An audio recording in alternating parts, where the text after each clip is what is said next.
Hello दोस्तों, शिक्षा कुल पीसीएस ऑनलाइन प्लेटफॉर्म पर मैं आप सभी का स्वागत और अभिनंदन करता हूं। आज हम ज्योग्राफी से संबंधित एक इश्यूज जो कि आपके एग्जाम के लिए अत्यंत महत्वपूर्ण है, प्रीलिम्स एग्जाम के लिए और मेंस में जीएस पेपर थर्ड पेपर के लिए अत्यंत महत्वपूर्ण है, और वह है विश्व हाथी दिवस। विश्व हाथी दिवस 2023 जो कि 12 अगस्त को मनाया जाता है। प्रत्येक वर्ष ये 12 अगस्त को विश्व हाथी दिवस मनाया जाता है। तो यहाँ पे इश्यूज ये नहीं कि विश्व हाथी दिवस 12 अगस्त को मनाया जाता है, इतना याद रखना है नहीं। हाथी के संदर्भ में और भी जो बातें हैं जो आपकी एग्जाम की दृष्टि से महत्वपूर्ण हैं, उन सभी बिंदुओं पे हम लोग आज के यहाँ पे इस सेशन पे डिस्कस करेंगे। सबसे पहला यदि हम बात करें आपके साथ, तो यहाँ पे मुद्दा में चर्चा में क्यों रहा है कि अभी हाल ही में विश्व हाथी दिवस के अवसर पर केंद्रीय पर्यावरण वन एवं जलवायु परिवर्तन मंत्रालय means ministry of environment forest on climate change and श्रम एवं रोजगार मंत्री ने भारत में हाथियों को कंजर्व करने की दिशा में, संरक्षित करने की दिशा में एक महत्वपूर्ण या विभिन्न पहलों एवं उपलब्धियों पर प्रकाश डाला है कि ये पहल होना चाहिए। ये हमारा इस पर एक प्रकाश डाला है और इसीलिए ये चर्चा में है। यही कारण है कि ये चर्चा में बना हुआ है। और इस बार का आइए हम लोग समझते हैं विश्व हाथी दिवस क्यों महत्वपूर्ण है, क्यों मनाया जाता है। इस पर हम लोग 12 अगस्त, जैसा कि हमने बताया कि 12 अगस्त को विश्व हाथी दिवस मनाया जाता है। 12 अगस्त को विश्व हाथी दिवस मनाया जाता है। यदि विश्व हाथी दिवस 12 अगस्त को मनाया जाता है तो इसका रीजन ये है कि हाथियों से जुड़ी, इसके पीछे उद्देश्य ये है कि हाथियों से जुड़ी जो चुनौतियां हैं, इन चुनौतियों के बारे में जागरूकता बढ़ाना। हमारा उद्देश्य ये है कि जो हाथी के लिए एक चुनौती बनी हुई है, उन हाथियों के बारे में लोगों को जागरूक करना। दूसरा, उनकी सुरक्षा एवं संरक्षण की दिशा में कार्य करना, ये हमारा उद्देश्य है। ऐसा नहीं बस केवल इतना बताओ बस हाँ 12 अगस्त को हाथी दिवस मनाया जाता है और हाथियों की अवैध शिकार जारी रहे, ऐसा नहीं। ये जो हाथी दिवस मनाते हैं, इसके पीछे रीजन ये है कि हाथी के समझ जो चुनौतियां हैं, उन चुनौतियों को कम किया जाए, उन चुनौतियों के बारे में जागरूकता बढ़ाया जाए, उनकी सुरक्षा एवं संरक्षण की दिशा में कार्य करना इसका उद्देश्य है। यहीं से एक और क्वेश्चन जो आपके एग्जाम के लिए महत्वपूर्ण है कि जो ये हाथी दिवस है, ये हाथियों के आवास स्थल की क्षति, यहाँ पे ये दिवस हाथियों के आवास स्थल की क्षति, हाथी दांत के अवैध व्यापार, मानव हाथी संघर्ष एवं संवर्धित संरक्षण प्रयासों की अनिवार्यता के साथ साथ हाथियों द्वारा सामना की जाने वाली समस्याओं के समाधान पर जोर देने के लिए एक इंटीग्रेटेड फोरम है। एक इंटीग्रेटेड, एक एकीकृत मंच भी प्रदान करता है कि हाँ, हाथियों को अब जो आवास स्थल की जो क्षति को लेकर समस्या बनी हुई है, जो मानव और हाथी के बीच संघर्ष की स्थिति है, जो हाथी का जो दांत होता है, इस हाथी दांत के लिए अवैध जो शिकार हो रहा है, इन सब के लिए क्या है, एक इंटीग्रेटेड फोरम, एक एकीकृत मंच प्रदान करता है। इस बात पर भी आपको ध्यान देना है। ऐतिहासिक परिप्रेक्ष्य की बात करें कि आखिर में विश्व हाथी दिवस अभियान की शुरुआत कब हुई। मुद्दे पहला पॉइंट हो सकता है कि आपके एग्जाम में ऐसा क्वेश्चन पूछ लिया जाए कि विश्व हाथी दिवस के संदर्भ में कौन सा कथन सही है। विश्व हाथी दिवस अभियान वर्ष 2018 में शुरू किया गया। आपका जवाब होगा नहीं, ये कथन गलत है, क्योंकि 2018 में नहीं बल्कि 2012 में शुरू किया गया। कि इस अभियान की शुरुआत कब की गई? 2012 में अफ्रीकी और एशियाई हाथी को लेकर के चिंता उत्पन्न करने वाली स्थितियों के बारे में जागरूकता बढ़ाने के लिए की गई। मीन्स मुद्दा यह भी है कि यदि आपके एग्जाम में ऐसा क्वेश्चन है कि विश्व हाथी दिवस अभियान की शुरुआत 2012 में केवल अफ्रीकी हाथियों को लेकर के या जो चिंता उत्पन्न करने वाली जो स्थितियां हैं, उन्हीं स्थितियों के बारे में जागरूकता बढ़ाने के लिए की गई, तो आपका जवाब होगा नहीं, ये कथन गलत है। क्योंकि केवल अफ्रीकी नहीं बल्कि अफ्रीकी हाथी के साथ साथ जो एशियाई हाथी हैं, उनको लेकर भी ये चिंता व्यक्त की गई। इस अभियान का उद्देश्य पशुओं हेतु एक शोषण मुक्त एवं उचित देखभाल हेतु एक अस्थायी वातावरण का निर्माण करना।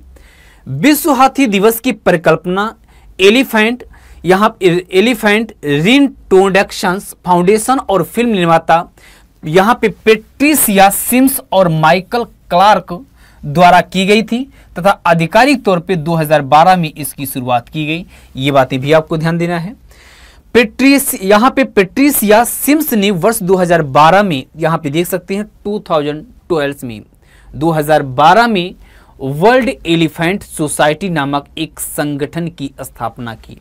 यदि आपके एग्जाम में ऐसा क्वेश्चन है कि वर्ल्ड एलिफेंट सोसाइटी नामक संगठन की संस्थापना या स्थापना कब हुई, तो 2012 में।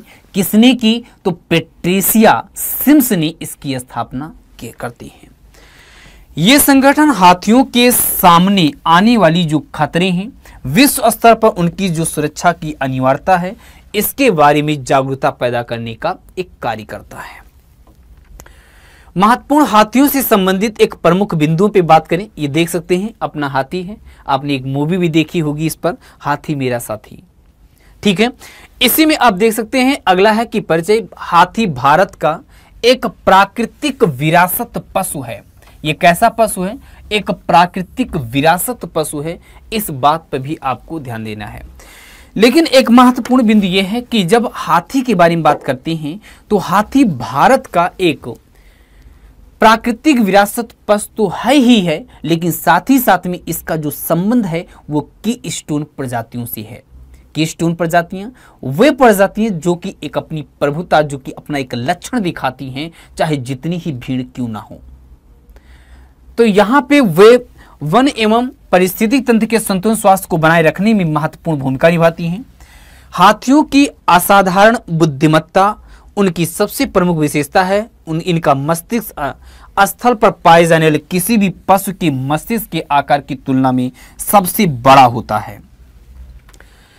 अब यहीं पे जब आपने ये बातें देख ली कि आखिर में ये ऐसे हो रहा है, तो आखिर में प्रोजेक्ट एलिफेंट की शुरुआत कब की गई? जैसे अभी हमने आपको पढ़ाया था प्रोजेक्ट टाइगर, तो इसी प्रकार एलिफेंट को सुरक्षित करने के लिए, संरक्षित करने के लिए हमने एक अभियान चलाया जिसका नाम था प्रोजेक्ट एलिफेंट।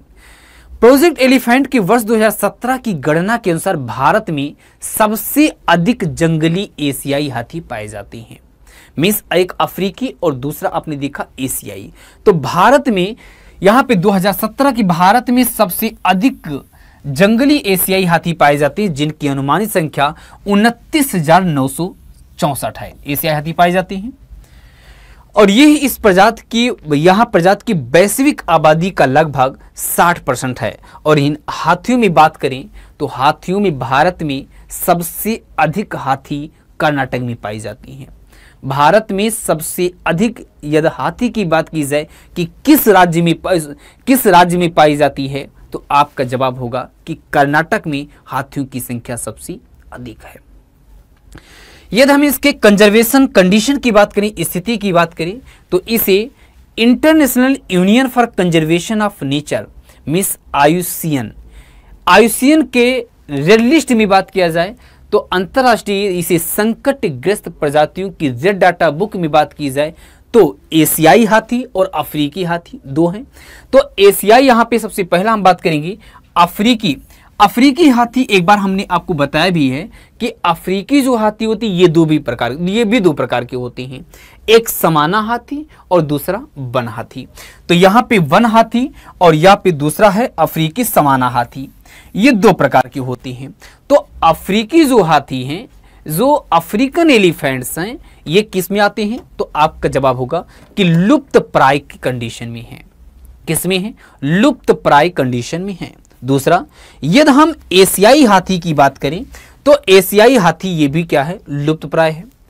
जैसा कि हमने बताया भी था आपको कि हाथियों के संरक्षण की जब भी बात करेंगे तो इन्हें international union for conservation of nature के इसके द्वारा जारी एक पुस्तक होती है रेड डाटा बुक।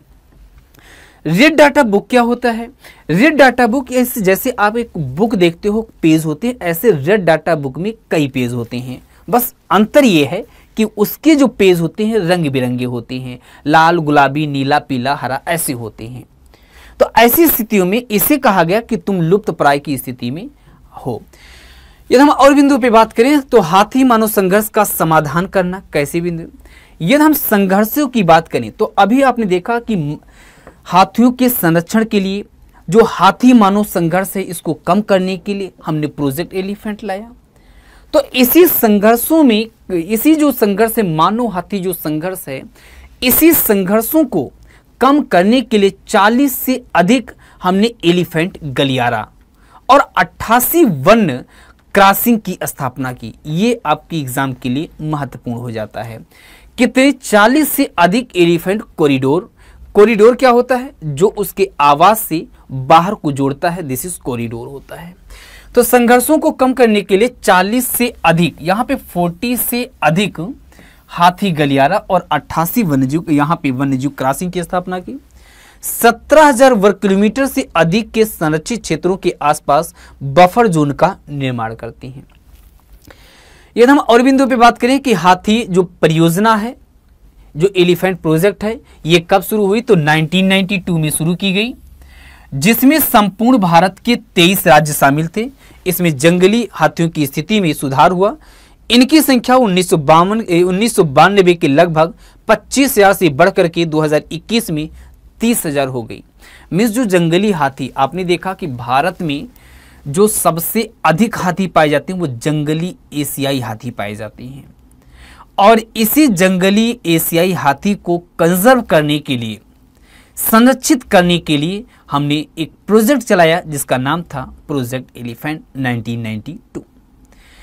और इसमें हुआ क्या कि जब हमने 1992 में चलाते हैं तो इनकी संख्या 1992 की तुलना में 2021 में इनकी संख्या 25,000 से बढ़कर 23,000 हो जाती है। मीन्स 5,000 की वृद्धि हो जाती है। एक बड़ी संख्या है हाथियों की संख्या को लेकर। अब आप लोग मानव की संख्या से कंपेयरिंग मत करिएगा कि मानव की संख्या में तो और तेजी से वृद्धि हुई है। ऐसे में आप देख सकते हैं हाथी अभ्यारण्य लगभग 80,777 वर्ग किलोमीटर में 33 हाथी अभ्यारण्य की स्थापना की गई है। मीन्स हाथी जो अभ्यारण्य है, जो एलिफेंट सेंचुरीज हैं, इन्हें कितनी हैं? तो 33 हैं। और ये जो अभ्यारण्य जंगली हाथियों की आबादी और उनके आवास जो हैं, ना केवल हाथी बल्कि हैबिटाट जो हैं, उन आवासों के सुरक्षा में भी एक महत्वपूर्ण भूमिका निभा रही हैं। मानव हाथी संघर्ष का प्रबंधन कैसे किया जाए? तो संघर्ष की स्थितियों से निपटने के लिए विभिन्न राज्यों में त्वरित प्रतिक्रिया की एक टीमें तैनात की गई कि इसका त्वरित प्रक्रिया होनी चाहिए। यही इतना नहीं, मानव हाथी जो संघर्ष था, जैसा हमने बताया कि जो हाथी के दांत होते हैं बहुत रिजिड होते हैं और ये इससे यहाँ तक कि हम औषधि का भी निर्माण करते हैं। मुख्यतः जब हाथी का जो शिकार होता है दांत के लिए होता है। तो ये जो मानव हाथी जो संघर्ष है, इनकी घटनाओं में कमी लाने के लिए हमने पर्यावरण अनुकूल एक उपाय को लाया। यहाँ पे देख सकते हैं देश में हाथियों के निवास स्थान से गुजरने वाले रेलवे नेटवर्क के लगभग 110 महत्वपूर्ण हिस्सों की पहचान की गई। हमने 110 महत्वपूर्ण जो स्टेशन थे उनको हमने क्या किया? एक महत्वपूर्ण पहचान किया कि ये चीजें यहाँ पे हैं। और इस प्रकार हमने हाथियों को कंजर्व करने का प्रयास किया। हाथियों को प्रोजेक्ट एलिफेंट हमने लाया, संख्या बढ़ती है। और इस प्रकार आपने जो ये मुद्दा में रहा, अभी 12 अगस्त को विश्व हाथी दिवस मनाया गया। तो आपके एग्जाम में जो क्वेश्चन पूछा सकता है वो कई प्रकार के क्वेश्चन पूछे जा सकते हैं। और यहाँ पे आपने देखा जैसे निम्नलिखित, जैसे आपसे क्वेश्चन पूछा सकता है कि निम्नलिखित कथनों पर विचार करें। कथन नंबर 1, एशियाई हाथी को आयुसियन के नियर थ्रेटेंड की श्रेणी में रखा गया है। कथन नंबर 2, एशियाई हाथी भारत में सबसे कम पाए जाते हैं। कौन सा ऑप्शन सही है? केवल एक, केवल दो, दोनों इनमें से कोई नहीं। तो आपका जवाब होगा दोनों ही कथन गलत हैं, क्योंकि एशियाई हाथी भारत में सबसे ज़्यादा पाए जाते हैं। और दूसरा हमने जो स्टेटमेंट नंबर फर्स्ट बताया वो भी क्या है? गलत है। तो ऐसे ही आपसे एग्जाम में सेम एज ऐसे क्वेश्चन मिल सकता है, लाइक जैसे हमने उदाहरण बताया। तो और अधिक जानकारियों के लिए बने रहें शिक्षा कुल परिवार के साथ। Thank you so much. जय हिंद, जय भारत।